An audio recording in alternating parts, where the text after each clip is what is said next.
Good morning, ladies and gentlemen. Today is a huge day in the essay writing process. Why? Because we're writing our conclusions, which means we are almost done with this essay. So let's talk about the things that we have done so far. I'm going to restate them. I'm sorry if it drives you crazy. One, you wrote an introduction.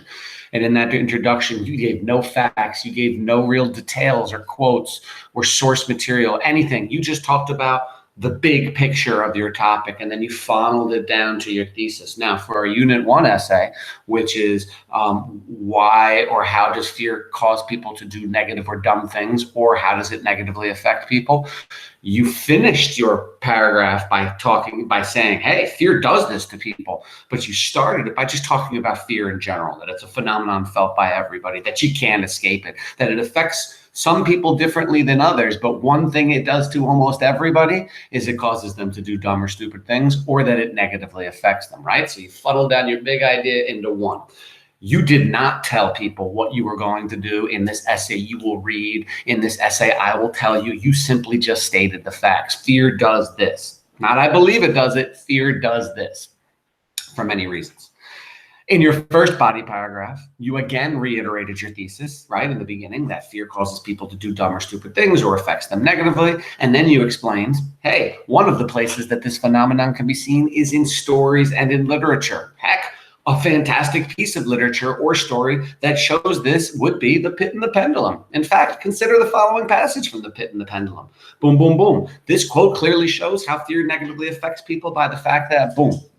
Now, you're going to do the same thing in your second body paragraph, except you're going to use a second source.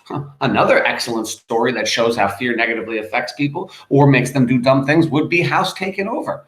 Consider the following passage from that. Then you give your quote. This quote clearly shows, and then you're done with that. The third paragraph, you did your experts. You said something to the effect of, not only can this be seen in literature, but it also happens in real life. In fact, researchers and scientists have been studying this phenomenon for a long time, and they have understood that it is a natural occurrence. Everybody feels it. In fact, consider the following statement from Why Do Some Brains Enjoy Fear? This passage clearly shows that fear blank, blank, blank. Boom, you're moving on. Your fourth paragraph, you did an example from your own life. This happens in real life as well. I can attest to that by the fact that I've even acted stupid when I was afraid. I remember a time when blank, and then you give that. You describe it for a paragraph. It's been fun. Now it's time to conclude our essay. Now, first thing I'm going to say about conclusions, do not simply cut and paste or copy and paste your introduction. So many students do that. I don't know if it's because they're afraid that they can write a good conclusion, or they're just lazy and don't want to do any more. I've done this much, I'm not doing any more. No, conclusions are actually quite simple. Why? Because you're not giving any facts or real details. You're just restating the whole thing in a big picture, funneling it down again to your last thesis, walking out and saying, these are the examples. I'm sorry.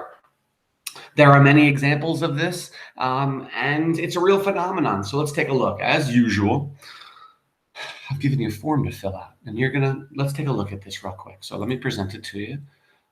Give me a second to open up conclusion. Here it is. Of course, you will have this form with you. It will be assigned with this video, so you can take a look at it yourself. So the conclusion, you're going to restate your thesis in a new way. Just make sure not to say it the same way you did in your introduction. Just put it in a different word. So if in the introduction I said fear causes people to do dumb things, I don't want to say it exactly the same thing. I might say something like, in life, when people are afraid, they might do something stupid because of that.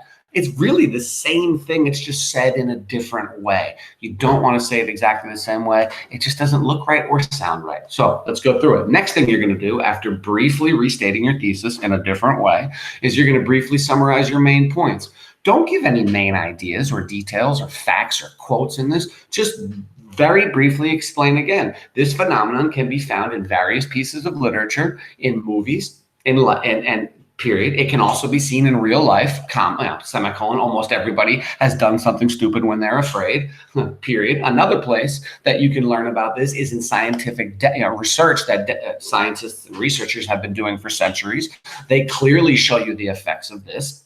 And then you're done with that. Don't go into any details. Just restate where you took every information from. Lastly, you can do any of these following things. I've given you a list of 6 things you can do. You can ask a provocative question relating to your thesis, right? So why is it that everybody feels fear? What makes fear so effective to people, right? How about evoke a vivid or powerful image dealing with your thesis? Talk about the fact that if you look around at traumatic events or whatnot, you will see that terrified and scared people definitely act in ways that they wouldn't normally do. And maybe give an example from real life. 3, call for some sort of action by your reader. Maybe say something to the effect of, since this is something that everybody feels, maybe it's something that, everybody can work towards to help each other with. I don't know, some kind of action. What are you asking your reader or humanity to do? 4, compare it to other situations that occur in life, maybe other emotions or something that people have. Are there other things that make people do things that are stupid? I'm thinking of one. Have you ever seen anybody who's in love before, or who seriously likes somebody? Have you ever seen them do something or act stupidly because of it? That's an idea. Suggest results or consequences dealing with your thesis. That's a cool one. And then you can end with a warning of some kind. Maybe beware, reader, in the future when you are afraid, to think twice before you do anything, because maybe you're doing something dumb because of your fear. That's pretty cool. Okay, so those are some ideas that you can do. Now, these are things that you should not do. I've already said it. Do not just copy your introduction and paste it at the bottom. No. Don't focus on any parts or details from your essay. In other words, don't give quotes and focus on them. You've already done that in your body paragraphs.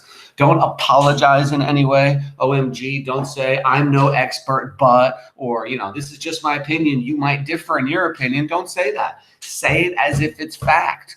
Another thing.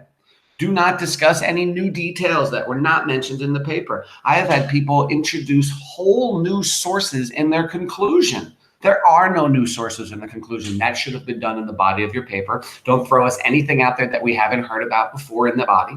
Okay? Don't, OMG, don't explain what you did or are going to do. Don't say, I have now told you, or you have just learned all about fear. No, don't do that, please. We know what we've read. They know what they know already. And don't include any evidence or quotations. They belong in the body of the paper. So again, your conclusion is very simple. Let's look at it from the top. Just restate your thesis in a new way, right? Then briefly summarize what it was that you used to show it. The fact that this, don't say, I have shown you that this is in literature. Just say, this can be seen in literature. Say it as fact. And then do one of those 6 things. Ask a provocative question, end with a warning of some kind, and you're done with your conclusion. Now, when you are done with your conclusion, when you have typed that last sentence in that period, one thing I want to tell everybody, please, let me go back to myself so you can see me while I'm saying this. One thing you want to do when you are done with your conclusion, you're not done with the essay. You now need to go back and reread it several times. Make sure that your quotes are quoted correctly, they're cited correctly. Make sure all your spelling is correct, your grammar is correct, your punctuation is correct, your spacing is correct, your indentation is correct, everything is good. Go over it a few times. I'm going to make an analogy to a cook, a good chef, right? He tastes everything before he sends it out, hopefully not with the same spoon. No, he takes one spoon, takes a taste, throws that spoon in the sink, fixes it up, takes another spoon, takes a taste, because we don't want anyone of his germs going back into the pot. But he does taste everything. Maybe a little salt. Ooh, a little too much of this. Let's add some of that. And then he fixes it up. That's editing. Chefs edit their food, much like writers need to edit their work. I'll point something else out. Authors, they don't just write a book and then publish it. They edit it themselves. They have their spouses or their loved ones edit it as well. Then you know what they do? They hire a team of editors to go over it. They pay people to go over it several times. Ooh, you misspelled that. Ooh, that's not in the right place. And then they fix it all. Now, you're not going to hire a team of editors, but you do have resources to look to help you. Yourself is your first source. I would read things out loud. It's a good way to hear errors or see them. 2, your family members. I know your parents are busy, but if you say, listen, this is an important essay for me, it's got a big grade, would you sit and read it very quickly and tell me what you think? I bet you they'll help you. 3, I'm here I'd love to go over your stuff with you. Not the day before it's due, but right after you write it, come and give it to me and I'll go with it. Come and email to me. Come and sit with me. Fine, we'll go through it.